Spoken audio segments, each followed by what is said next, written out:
I would like to call to order the May 4th Board of Adjustment meeting. Could I get a roll call, please, Brandy? Yes. Kays. Here. Oletsky. Present. Brink. Here. Colhane. Here. Spire. Here. And then Dargis Johnson, Hanson, and Dolly and Ford are absent, and we do have a quorum. And so we have 5 members, and for a conditional use that is on the agenda, it has to be a 2/3 vote of the members present, which for a yes vote, you would need 4 votes by the board, 4 out of the 5. So when we get to the agenda item, we can ask the applicant how they wish to proceed when it's ready to be described. Thank you. Third item on the agenda is the approval of the agenda. Could I get a motion and a second, please? So moved. Second. Motion and a second. All in favor, say aye. Aye. Aye. Aye. All opposed? Motion carries. Fourth item on the agenda is the approval of the minutes from the February 9th meeting. Could I get a motion and a second, please? I'll make a motion to approve the minutes. Second. We have a motion and a second. Any further discussion? Hearing none. All in favor, say aye. Aye. All All opposed? Motion carries. Fifth item on the agenda is our regular agenda. It's a conditional use request at Lot 2 of Northridge 7th Edition. Brandy, I'll let you take over, please. All right, thank you, Jeff. And I did confirm that the applicants wish to keep this item on the agenda, so I'll describe it here. It is a conditional use request in the C2 local commercial district. This is along 7th Avenue or 7th Street Northeast, right behind the Hanson Moran Eye Clinic, and I believe that it is under different ownership now. But if any, for just reference of what's been existing there. So this property is along 14th Avenue Northeast, and then north of the cemetery there near the roundabout here. And so, like I said, it's Zone C2, local commercial district. It is a conforming lot size. Everything in that is good on that front. And the storage units are a conditional use request in this district. And let me just pull this up. And with that, I will stand by to answer any questions. Thank you. Brandy, I was just going to ask what the zoning was around it as you pulled up that map. So there's C2 to all the properties adjacent to it. Then there's a drainage way to the north and city-owned land to the west. That's both for drainage ways that are kind of split zoned. Yep. And those are both city-owned, and so they aren't developable. Right. Okay. Do we know what direction the storage unit doors are going to be facing? And that might be a good question for the applicant. Isn't there a park like a half a block north and across the street from where they are planning on doing this? Yes, so Northridge Park there is up the street and to the west there. It's about 500 feet away from just going on the streetwise to that intersection. So on a conditional use like this, our letters, do they go out 250 feet from the property edges? Is that how that works? Yep. Okay. And did we receive any comment back from any of those? Okay, we do. Did I see a hand? But the 250 feet wouldn't also incorporate the city's property, or do you go beyond the city's property? It did reach beyond the city's property so that those adjacent landowners were made aware. And Jana, was there anything you wanted to add as far as with correspondence that we received that? All the adjacent landowners who had questions either stated that they would be in attendance at the meeting or would look online and return a phone call if they had further questions. Okay, sounds good. Thank you.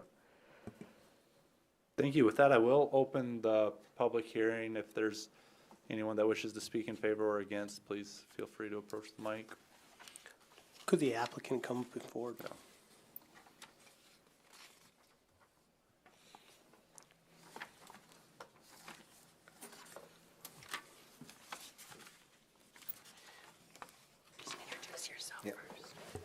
Good afternoon. My name is Keith Riefenberger. I'm owner, broker of Diamond Realty, and I'm just representing the buyer in this particular situation. Do you know, it says 600 square feet for each individual pod. What's the number of pods that we're looking at putting in here? I do not know, believe he wants to do storage units, plus I think was asking if he could set those pods, which is obviously those metal containers, I think, someplace on the property, and I don't know for sure how that's supposed to lay out. Nor do we have an idea of the number of units, the number of storage units that they're planning on building. Do we know anything about the materials, what the exterior, the aesthetics of the units are? As it's adjacent to residentially zoned property? As of right now, we don't have anything planned. We just we're here to just see obviously if this conditional use would pass first before we did a site plan or did anything moving forward.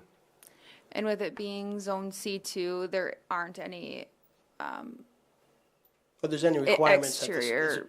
There's any requirements that the board wants to attach? Yep, but I'm just letting you guys know that as far as ordinance goes for the C2 district, there aren't additional aesthetic requirements for this district.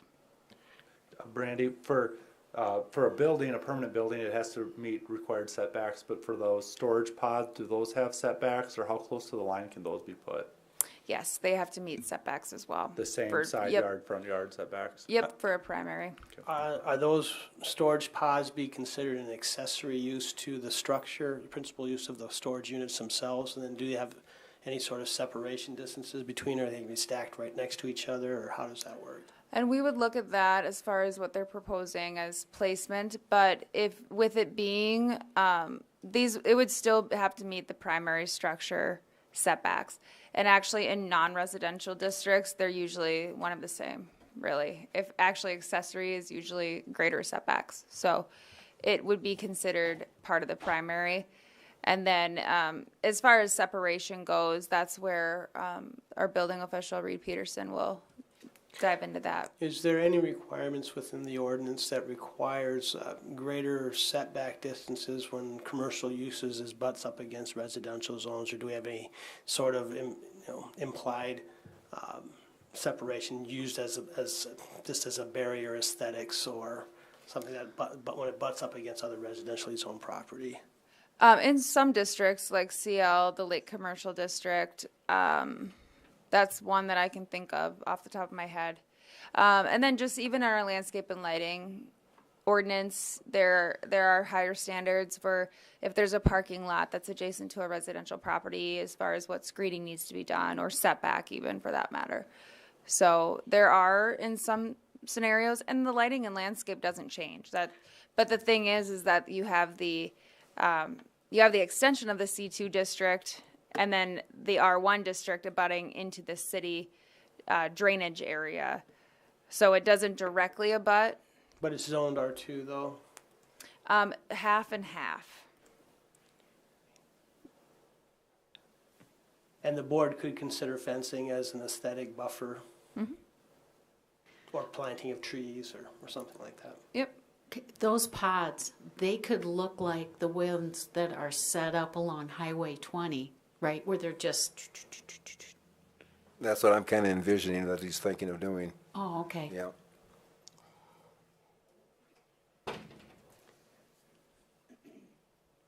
But we don't know a general layout other than, where the doors would be facing. I think if I'm a neighbor in that neighborhood, that would be something I would be concerned about. How the traffic's going to be, what it's going to be laid out, whether or not I'm coming in and I'm pulling off and I'm pulling with the doors facing the north, which would probably be more of a hassle than if the doors were facing west. I'm just thinking of lights shining across the back of the, without a fence or any sort of screening.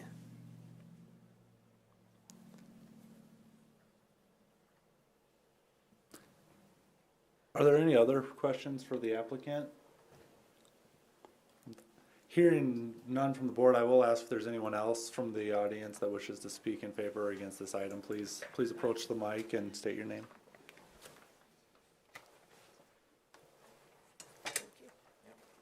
Is this an appropriate time for a phone question? Yeah, absolutely. State your name for the record, please. And This is Lindsay Volkart, and I'm representing myself and my husband Josh Volkart. We're adjacent residents here directly to the north at 1510.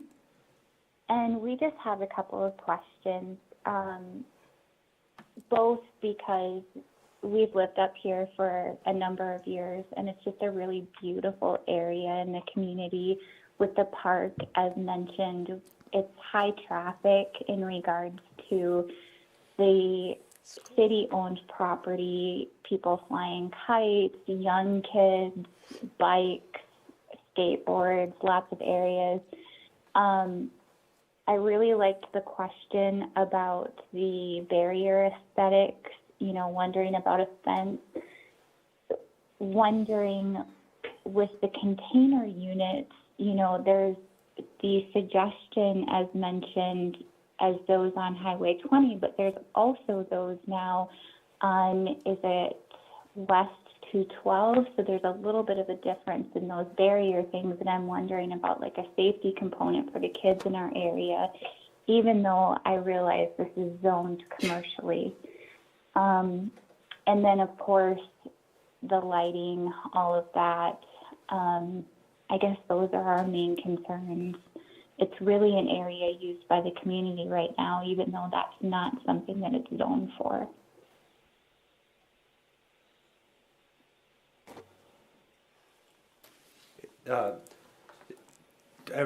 is there a particular barrier that you would prefer to see? If there was a barrier, would trees or a fence or would shrubs, is there one that you would prefer to see as an adjacent landowner? I think, you know, something with safety in mind for the community kids with the school in back, a fence maybe would be coming to mind. We have beautiful views, not to sound selfish and just thinking of ourselves, but we love the city-owned easement property with the cattails. There's a lot of wildlife there. I mean, we have ducks, we have geese, we have actually deer at times, and that's just something that would be sad to lose.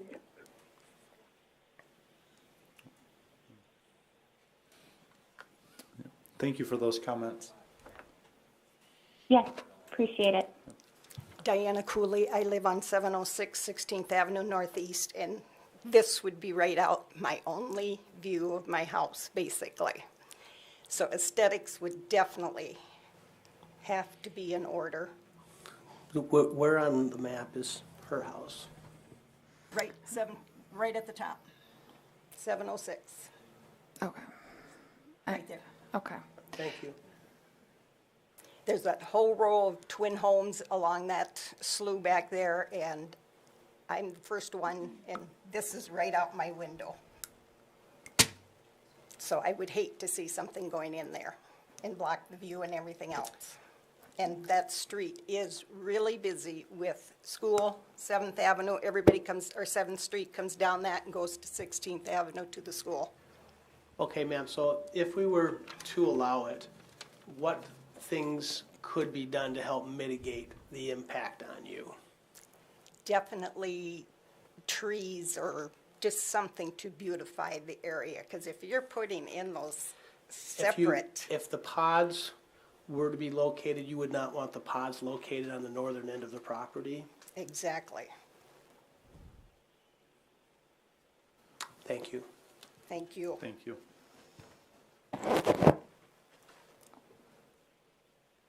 value of my house too.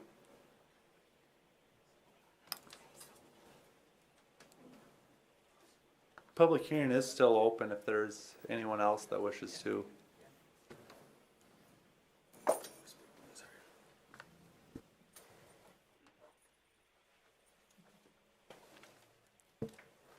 Hello. My name is Michael Moran. I own the iClinic building. I also own the land. So I just want to give you a little history on what I bought that land in 2003. It was zone R3, 2 acres. The one that I have the iClinic on now is 1 acre approximately. The north lot in question is approximately 1 acre as well. So I paid property taxes on it up till about 2015. I still pay property taxes, I'm sorry. I finally got the lot paid off about 2015, both of them. The city came in about 5-6 years ago and said, you're an island of R3. R3 allows, things like, a medical building, which was I had use for, and the same board like you guys had gave me a variance for that. And so I said, what if I don't go to commercial? They said, well, we're going to do it anyway. We're going to force you. So everybody's talking about this C2. The city made it go C2. Okay, so it was zoned R3. So just to be clear, right? So it was zoned residential, and I was an island of R3 around commercial. So they said it's going to happen anyway. So, either going to force it in a year or two, we're going to force it anyway. So they did. They came in and forced it, and they made it C2. They said, well, it will be more applicable if you sell it someday to other things than just only like apartment units, okay? So went ahead and did that. So that's how it got to be C2, okay? So on a C2 also, you have to put a sidewalk. I believe there's going to be a sidewalk, and there is no sidewalk on that lot now. So they're talking about kids going to school and stuff. There is no sidewalk there on that lot right now, okay? So the kids, I have a sidewalk I had to put in on my iClinic building. So I believe in the city, is that correct? They have to put a sidewalk? Okay, so that's already, the kids won't walk on the street. They're going to walk on the sidewalk, okay, if that lot gets in, regardless of what goes in there, correct? The second thing they talk about, the ducks and all these things, that does not change with whatever is on it. That is all city owned. It is not part of that lot whatsoever, right? The deer are still going to come in. The ducks are going to come in. The cattails are still going to be there. It does not change. That's the city waterway. It's not part of that lot whatsoever, okay? So, and so the issue is I've had the lot for sale for probably 5 years when it was zoned originally R3, now C2. And so my issue is that I guess as a landowner, when you put all the land in it, put all the money in it over the years, and then you want to try to sell it, and I understand there's going to be questions about what's going up and, what would be the ideal tenant, so to speak, but why does people that don't own the land have more say than the person who actually is the owner? That's my issue to you guys, right? So it's like, that's my feeling of it. It's like, what I personally want. That's my iClinic. There's going to be storage units behind it, but it's like at the same point, nothing else is sold on it either. So, if the residents want to get together and, chip in and buy the land, you can do whatever you want with it. I mean, that's an option as well. So it's like, that's my issue, is just on a personal not just sort of a business, deal. So any questions you have for me, I guess, because I've owned that land since 2003. Just a history lesson. I wasn't on the board, Mike, when the city came in and rezoned that. Do you remember what was the impetus for that? Yeah, I got a call from, I'm not sure if it was the gal next to me or somebody called me on the phone and said, you're an island of R3. You have a seat. You have C.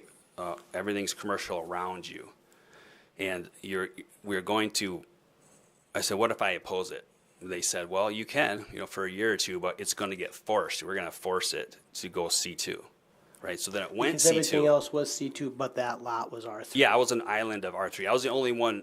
I was told by realtors that nobody could put a medical clinic, nobody would buy it commercial, but we found out in an R3 you can put a medical clinic up because it's like 9 to 5, and so we got that approved. The guy that sold it to me from Fargo would not sell me that single 1 acre. He's like, I'm not selling you that.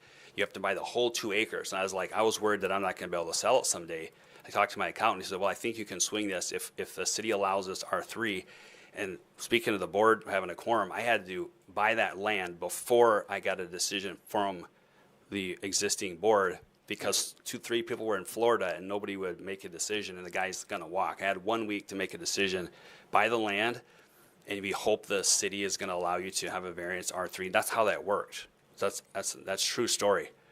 So I bought the land before the city granted me on writing. I was given a verbal maybe on the phone. I was like, okay, so this is, that's how that works. I'll add to this. This gal wasn't around when that all happened, but you can also do C2. You can do the same things. Like, so you would need a conditional use if it were zones R3 for storage units today. So Brandy, just wanted to throw that in would you there. pull open the C2 zoning? I think you're in C1 right Yep, now. yep. So to kind of answer one of the main questions you had is, why do other people get a say? Within our zoning districts, we have permitted uses, which anyone has the buildable right owning that land to build any of those. And then the conditional uses are deemed that they sort of fit, they sort of don't. So if they, if we do allow them there, what could we help do to mitigate the intrusion into the surroundings? So that's where we're kind of trying to come up with that compromise, and that's where we've kind of asked the adjacent landowners present what it is they would like to see if those was allowed. So it's not that we're trying to give any person more power over your property, but it's just that's how our ordinance is written. So I see. Wanted to. But some of the points I want to Yep. contend, like they'll see the lights. I have security lights on my building right now. They're facing north all night long anyway, right? So it's an open view a lot. And they were saying that the kids use it, but kids don't go on my lot. Right? I'm saying they're making it sound like the kids are running around on the lot. And it's like, no, they don't. There's no kids on my lot. They're never there. I check it all the time, and kids don't use that lot. So they use the park, which is up there, which is fine. But the storage unit is not going to stop a kid from going to the park. Simple as that.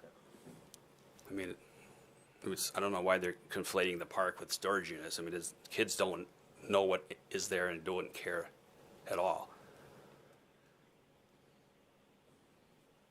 Can I say one thing? Is it allowed? What is it? Sure, please state your name for the record again. Thank you. This is Lindsay Volkart again. First of all, if I can address Mr. Moran, we've appreciated being neighbors to you over the years. You've kept your facility and grounds absolutely beautiful, and I'm feeling bad that you're feeling hurt by our comments, but No, I'm we've not. actually noticed kids crawling through the culverts under the roads and had to report that to the police department over the years. So the kids do all sorts of things up here. And we've actually talked about how, that's been an interesting piece of property up here being zoned commercial in this area, and that's just a unique anomaly, in our opinion, and how really, as you guys stated earlier in the meeting, there aren't a lot of regulations or rules for what could be there. And when we saw storage units, I guess out of all of the list of things that could be put there, that is one of the more preferable things that I guess we'd rather see there. There are many vape stores popping up in town. There are a lot of casinos. Any of those things could be chosen to put there, from my understanding, correct? Correct, and that could be by permitted use. Correct. So I want to, excuse me, make clear that although we're neighbors, we realize that this is a preferable situation. It's just that we appreciate the board's ability to make this even more preferable by mitigating some type of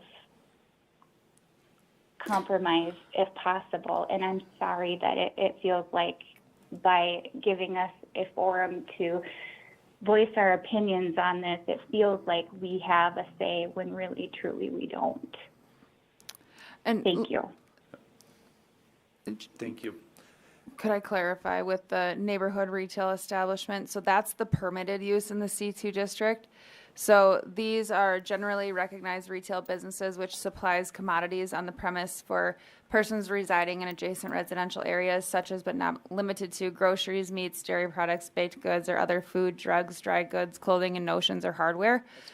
So yeah, it would be interesting on some of the uses that were listed there of if it would qualify as a neighborhood retail. If you guys remember when Dollar General went in on the corner of 10th and 81, they had to come forward for their use. Yeah. So with that, I just wanted to clarify that. Thank you. Yep. Is there anyone else that wishes to speak on? Please come to the mic and state your name for the record.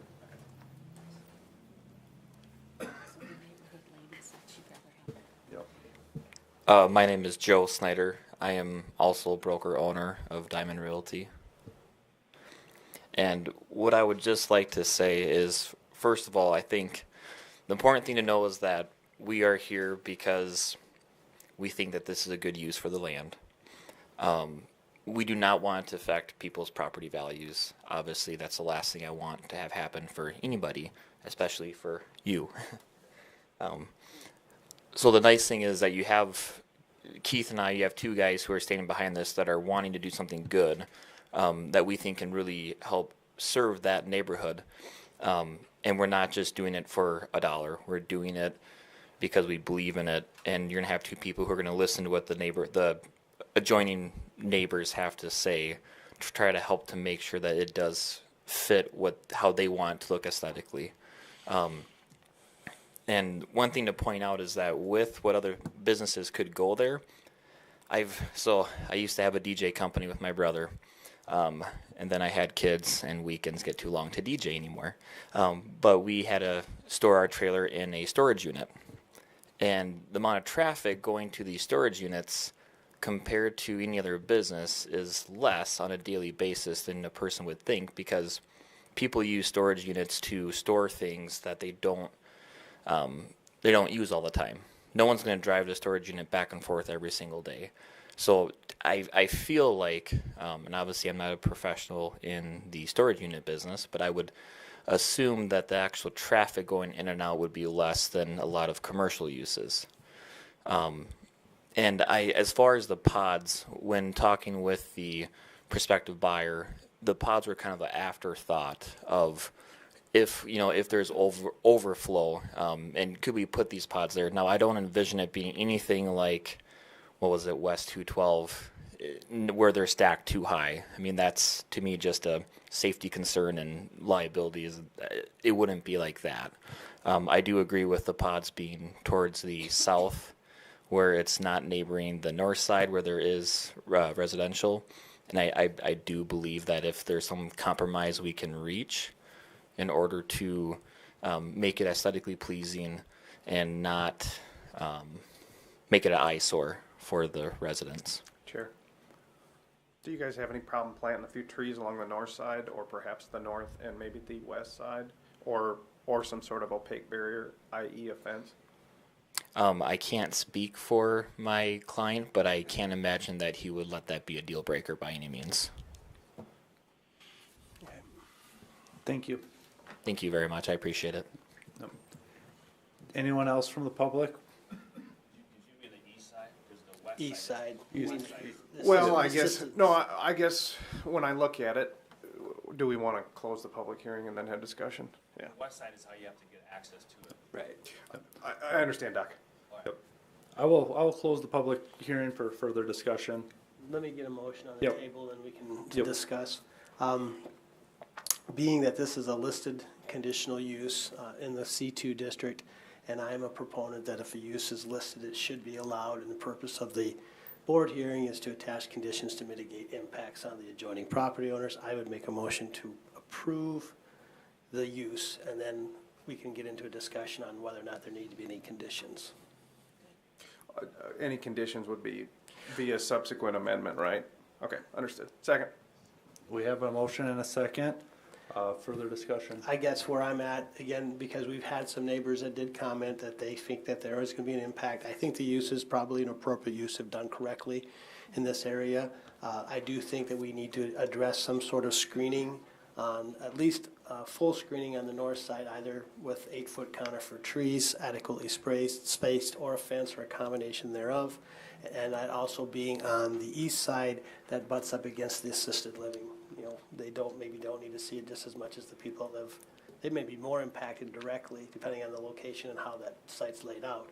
If you had a few trees in the front, I mean, that's just ornamental decoration. We do require asphalt paving in these types of things. Is that correct, Brandy? I can't have gravel. Right. It's got to be asphalt. And it's already indirect lighting, correct, too, right, Brandy? Yep. The Yes. lighting. Shoebox, yeah. Yep. If we are going to allow pods, I think those pods should be located on the south side of the property, and they're not to be stacked. They can only be one pod high.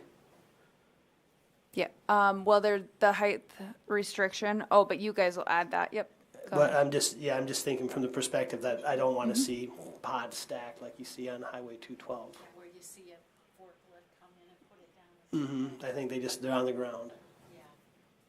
On the ground, more like on Highway 20. So, yeah, I don't know how to put that in motion, but I think just a single story pod, I guess is probably the only way I can think of it.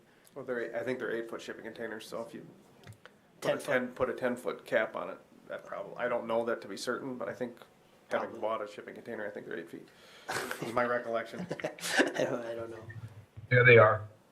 Okay, so 10-foot limit on the height of the pods located on the south, fencing or tree planting at the discretion of the applicant on the north and east sides of the property. And then asphalt, but that's just part of the design standard anyway, so those are my ideas. Coniferous trees. Yeah. I do especially think we should especially include the screening, but we would need a motion for amendment for that to happen. I agree with that too, and I think I like the height of 8-foot trees. Otherwise, it'll be 20 years before they get tall enough. Okay. But I would also like to say I was thinking about voting no until I heard from the landowners, and that made a big impact on me, was that you guys were for it, but you want to have a bordering, and that really helped me a lot. So, Mr. Chair, I'll make an amendment to my previous motion. Substitute motion to approve, subject to the applicant planting 8-foot conifer trees adequately spaced to create a fence-like effect, or the placement of a fence or combination thereof on the north and east sides of the property. The pods to be located on the south side of the property, no higher than 10 feet. And then the standard shoebox lighting. I think that was what you had said, wasn't it, Lynn? Yeah. I have a substitute motion. Do I have a substitute second? Second. Motion and a second. Do we have any further discussion? Can I ask for a clarification in the motion, please? Yes. You're saying and or fencing. I mean, I could put trees, piece of fence, trees, piece of fence, or I could plant trees, or I could plant a whole fence. Or not plant, build fence. Something that creates a fence-like effect, either using trees, fence, or a combination thereof A buffer. as a buffer.